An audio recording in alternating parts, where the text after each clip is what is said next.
আবার শেখ হাসিনার যুগে চলে যাবে। সুতরাং যারা নানা অজুহাতে নির্বাচনকে নানাভাবে প্রভাবিত করতে চাচ্ছেন, প্রশাসন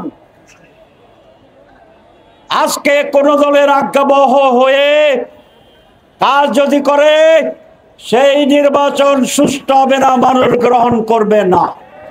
সুতরাং লেভেল ফিল্ড ইকুয়াল তৈরি করার জন্য স্টেপ গ্রহণ করার দাবি জানাচ্ছি আমি প্রধান উপদেষ্টার কাছে এবং নির্বাচন কমিশনের কাছে। সম্মানিত ভাইরা, আজকে আমাদের গণমিছিল প্রধান উপদেষ্টাকে দেবেন, নেতৃবৃন্দ মিছিলে নেতৃত্ব দেবেন। আপনারা সুশৃঙ্খলভাবে সুন্দরভাবে মিছিলে অংশগ্রহণ করবেন এবং সেখানে আপনারা অবস্থান নেবেন।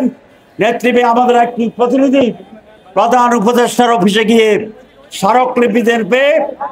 এতেও যদি কোনো উন্নতি না হয়, আগামী 11 তারিখ, কয় তারিখ? 11 তারিখ, আগামী 11 তারিখ হবে চলো চলো ঢাকা চলো।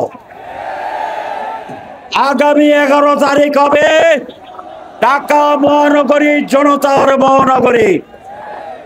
আগামী 11 তারিখ হবে অবিলম্বে সনদ বাস্তবায়নের দাবি আদায়ের 11 তারিখ। আগামী 11 তারিখ হবে আগেই গণভোটের দাবি আদায়ের 11 তারিখ। আমরা আরো কি বলবো এই সময়ে, সেইটিকে আমরা বিবেচনা করব। ফার্দার আবার কর্মসূচি আসবে ইনশাআল্লাহ।